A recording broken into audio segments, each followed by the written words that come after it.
president continued to increase his assault against undocumented workers, the labor movement is going to continue to push back against these threats against workers around this country. Are you on? Which side are you on? I want to switch topics a little bit here and Sure. talk about the immigration, the ICE raids. You know, and our listeners know, I think, that Brother David Huerta was arrested, faces criminal felony charges now. David Huerta, president of the SEIU in California, Right. Service Employees International Union, one of the largest unions in California, for observing an ICE raid. Not obstructing as alleged or anything like that, just observing, as is his First Amendment right, and arrested facing criminal penalties. How have unions and the AFL-CIO specifically responded to these increased ICE raids and the arrest of Brother David Huerta? Well, first of all, I just want to say to my brother David Huerta that David represents the best of our labor movement. I mean, he's a proud Californian, born and raised in L.A. County. He's the son of a union member. He has a wife and two sons.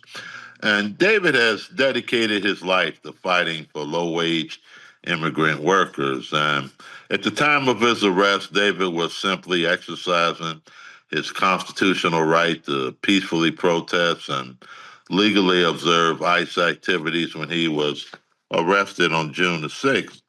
And he was doing what unions always do, peacefully practicing solidarity with fellow workers who are under threat. And when he was violently detained in violation of his and all of our constitutional rights and freedoms, there was an urgent call to action for all union members across this country.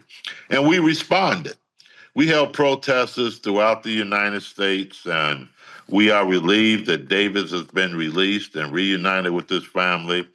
But, as I could quote my sister, April Verrett, the president of SEIU, she said, this is about much more than just one man. And thousands of workers remain unjustly detained and separated from their families. At this very moment, immigrant communities are being terrorized by heavy militarized armed forces. So, look, in this labor movement, we never leave a member of our family behind. And just as we stood up for Kilmar Abrego Garcia and David Huerta, we will not back down when our members and our families are targeted. And their releases are proof that pressure works. And we need to keep that pressure up. We are getting a tremendous response from all of our 63 affiliate unions who feel that these immigration policies are meant to instill fear by tearing apart families and endangering working people, our friends, our communities, and our union members. And these sort of policies have no place in our government. So we're not going to be quiet. We're going to continue to speak out on this issue as the president continued to increase his assault against undocumented workers throughout this country. You know, he just increased the activity of ICE in cities and rural communities as well as inner cities around this country. And the labor movement is going to continue to increase our pushback and our activism against these threats against workers around this country. Hey, 5 seconds. Just wanted to say that this is only possible because of our donors. If you want to see more of this, then consider donating yourself at tvlr.fm/donate. The AFL-CIO has now, for a number of years, probably a few decades, been very supportive of immigrant workers, making the case that the interests of immigrant workers and non-immigrant workers are so much more aligned than they are Absolutely. disaligned. And Absolutely. there are a lot of people that have difficulty grasping that too.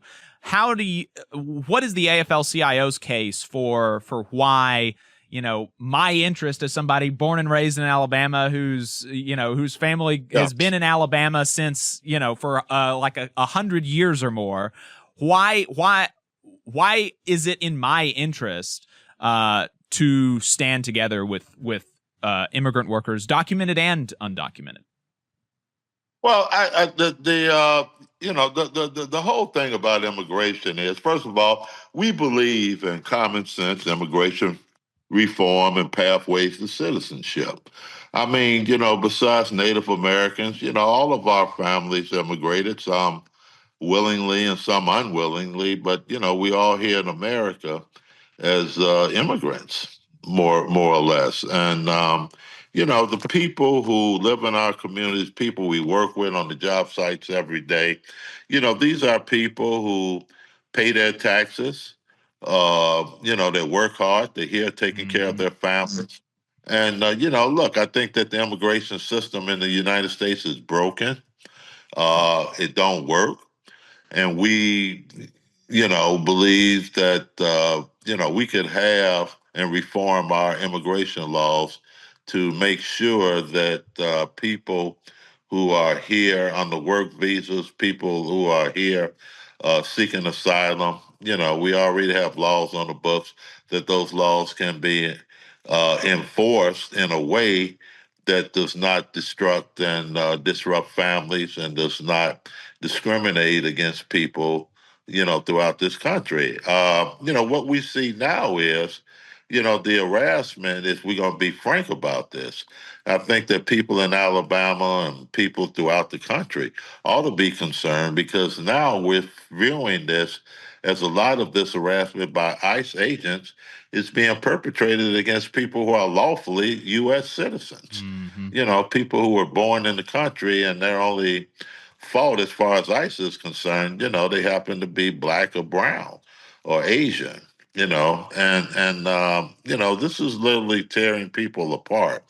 And we think that there should be entitled, all of these people who are being rounded up by ICE should be entitled to due process. That's what you do in a democracy. If people should be given due process before they are deported, to really exercise the rights that we offer here in a democracy in the United States and have for years. So we think that everyone should be concerned, whether you're in Alabama, whether you're in Mississippi, whether you're in Chicago, whether you're in New York.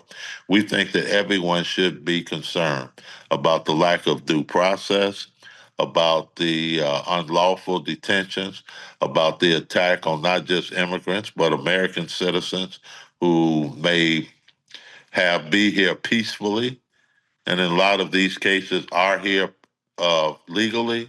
So, we need to make sure that we are, promoting common sense immigration reform. The labor movement stands strongly for a pathway to citizenship. And we think that the president's direction is wrong, it's destructive, and it's tearing apart families.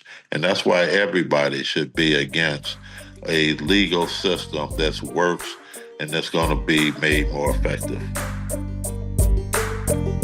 You just saw a clip from the Valley Labor Report. We are live every Saturday morning from 9:30 a.m. till 12:30 p.m. And we pride ourselves on keeping all of our content free to everybody so that we can talk to as many working folks as possible. If you support the work that we're doing, you think that it's important, you think that it's good, then consider making a monthly contribution to the project, and you can do that on our website, tvlr.fm.